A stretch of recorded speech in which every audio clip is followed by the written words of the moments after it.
Quelques sujets de l'épreuve de l'expression orale de TCF Canada. Sujet 1. Pensez-vous qu'il est possible de découvrir un pays sans savoir sa langue? Pourquoi? La possibilité de connaître un pays sans parler sa langue fait l'objet de débats. Certains considèrent qu'une maîtrise approfondie de la langue est essentielle pour comprendre une culture et une société, alors que d'autres estiment que des éléments tels que l'histoire, la géographie ou les interactions sociales permettent également d'acquérir une compréhension valable, même sans compétences linguistiques. Remettre en question l'idée de connaître un pays sans maîtriser sa langue met en avant le rôle central de la communication linguistique dans la compréhension interculturelle. La langue constitue le principal moyen de communication entre les individus. La maîtrise de la langue d'un pays permet d'accéder aux idées, aux émotions et aux valeurs de ses habitants. Les nuances linguistiques sont le reflet des aspects culturels et sociaux d'une société et facilitent une compréhension approfondie de son fonctionnement. Sans connaissance de la langue, il devient difficile de comprendre précisément les aspects culturels et les interactions sociales du pays. La langue transmet l'histoire, la littérature, l'art et les traditions d'une société. Accéder aux ressources culturelles dans la langue d'origine est essentiel pour comprendre la diversité d'un pays. La traduction apporte une perspective, mais elle reste partielle et perd des nuances. Ne pas maîtriser la langue limite la compréhension de la culture et de l'histoire d'une nation. La maîtrise de la langue permet de participer à la vie sociale, économique et politique d'un pays. Elle facilite la communication avec les habitants locaux, l'accès à l'information et aux services, ainsi que l'intégration dans la société. Une connaissance linguistique insuffisante peut limiter les interactions sociales et l'accès à certaines ressources. Remettre en question l'idée qu'il est possible de connaître un pays sans parler sa langue revient à souligner le rôle de la diversité linguistique et culturelle. Chaque langue transmet des perspectives, des valeurs et des modes de pensée spécifiques qui contribuent à la compréhension globale du monde. En reconnaissant la valeur de chaque langue et en favorisant l'apprentissage linguistique, il devient possible de promouvoir le respect interculturel et la tolérance. En résumé, la connaissance d'un pays ne se limite pas à la maîtrise de sa langue, mais celle-ci constitue un facteur important pour comprendre ses particularités. La langue facilite la communication interpersonnelle, l'accès aux ressources culturelles et historiques, ainsi que la participation à la vie sociale. Elle reflète également la diversité linguistique propre à chaque société. Pour mieux appréhender un pays, il est utile de maîtriser sa langue et d'explorer sa culture linguistique. Sujet 2. Pensez-vous que la liberté d'expression doit être limitée? Pourquoi? La question de savoir si la liberté d'expression devrait avoir des limites est une question complexe qui suscite souvent des débats passionnés. Certains soutiennent qu'il est essentiel de protéger cette liberté fondamentale sans aucune restriction, tandis que d'autres estiment que des limites sont nécessaires pour prévenir les abus et protéger les individus contre les discours haineux ou préjudiciables. Cependant, désapprouver l'idée que la liberté d'expression devrait avoir des limites revient à affirmer que toute forme d'expression, aussi offensante ou nuisible soit-elle, devrait être tolérée sans restriction. Il convient de souligner que la liberté d'expression constitue un droit fondamental dont la protection est essentielle au sein d'une société démocratique. Ce principe garantit à chacun la possibilité d'exprimer ses opinions, idées et convictions, qu'elles soient controversées ou peu populaires. Cependant, cela ne signifie pas que cette liberté est absolue et illimitée. Tout comme les autres droits fondamentaux, la liberté d'expression doit être exercée dans le respect des droits et libertés des autres.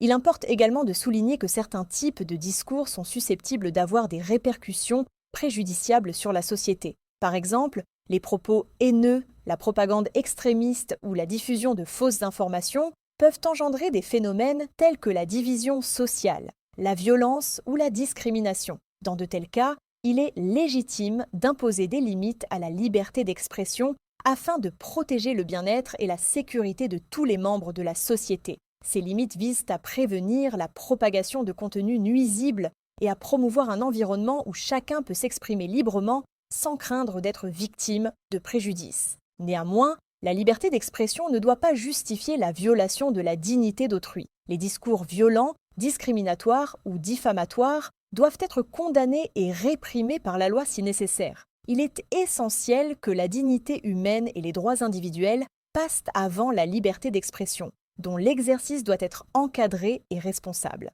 Par ailleurs, imposer des limites à la liberté d'expression contribue à promouvoir la tolérance et le respect mutuel au sein de la société. En encourageant un discours constructif, respectueux et inclusif, les limites permettent de créer un climat où les opinions divergentes peuvent être exprimées de manière civilisée et constructive. Cela favorise le dialogue, la compréhension mutuelle et la coopération entre les individus et renforce ainsi les liens sociaux et le vivre ensemble. En résumé, la liberté d'expression, droit fondamental mais limité, protège les droits individuels et la dignité humaine, tout en favorisant le respect et la tolérance dans la société. En définissant des limites appropriées, il est possible d'assurer à la fois la liberté d'expression et la sécurité, ainsi que le bien-être des membres de la société. Sujet 3. S'installer dans un nouveau pays est souvent difficile. Êtes-vous d'accord? Expliquez pourquoi.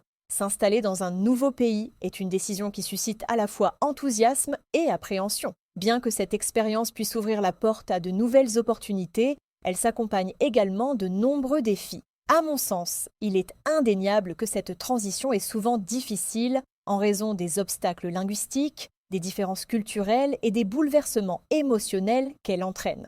Tout d'abord, la barrière linguistique représente un obstacle majeur à l'intégration. En effet, ne pas maîtriser la langue du pays d'accueil complique considérablement les démarches administratives, la recherche d'emploi ou encore les échanges quotidiens. Par exemple, une simple conversation avec un commerçant ou un médecin peut devenir source de stress lorsque la compréhension n'est pas totale. En outre, l'adaptation culturelle demande du temps et de l'énergie. D'une part, les habitudes, les valeurs et les codes sociaux peuvent être très différents de ceux du pays d'origine.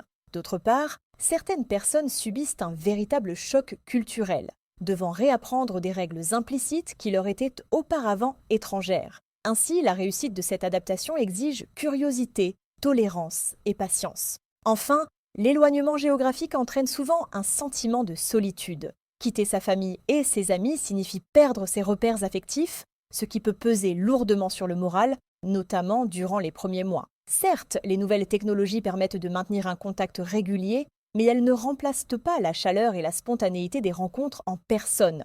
En conclusion, s'installer dans un nouveau pays constitue une aventure humaine, riche en découvertes, mais jalonnée de difficultés. Cependant, avec une préparation adéquate, une ouverture d'esprit et un réseau de soutien, ces défis peuvent être surmontés et se transformer en occasion de croissance personnelle. Ainsi, ce qui semble au départ un parcours semé d'embûches peut devenir une expérience profondément épanouissante.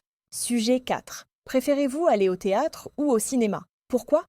Le théâtre et le cinéma sont deux formes d'art qui permettent de raconter des histoires, de faire passer des émotions et de réfléchir sur la vie. Le théâtre existe depuis l'Antiquité et repose sur la performance en direct, alors que le cinéma est plus récent et utilise les technologies modernes pour toucher un large public. Personnellement, je préfère le cinéma. Bien que le théâtre ait son charme, le cinéma offre une expérience plus accessible, plus variée et souvent plus immersive. Le cinéma est soit plus accessible que le théâtre, avec des salles répandues, des séances fréquentes et des tarifs souvent plus bas. Les plateformes en ligne permettent aussi de regarder des films chez soi à tout moment, ce qui est pratique pour tous. Le cinéma offre une vaste palette de genres et de styles, incluant la comédie, le drame, le policier, l'historique, le fantastique ainsi que les documentaires. Cette diversité répond aux attentes d'un public varié, quel que soit son âge. Elle contribue à proposer des récits adaptés à différents centres d'intérêt et sensibilité. Le cinéma constitue un moyen d'immersion visuelle et sonore particulièrement efficace. Par l'utilisation de décors élaborés, d'effets spéciaux, de compositions musicales et de plans rapprochés, il permet au public de s'immerger pleinement dans l'intrigue. Le spectateur a ainsi la possibilité d'explorer différentes époques, de découvrir la diversité des cultures ou d'expérimenter des aventures hors du commun tout en restant assis. À l'inverse, le théâtre, avec ses moyens techniques plus limités, ne peut proposer ce type d'expérience immersive. Les films sont largement diffusés et partagés à l'échelle internationale. Assister à la projection d'un film récent offre l'occasion d'échanger avec d'autres personnes, de se tenir informé de l'actualité culturelle et de prendre part à une discussion collective. Ainsi, le cinéma constitue un moyen de favoriser les interactions sociales fondées sur un intérêt commun. En conclusion, je préfère le cinéma au théâtre car il est plus accessible, varié, immersif et proche de la vie quotidienne. C'est pourquoi je le choisis sans hésiter.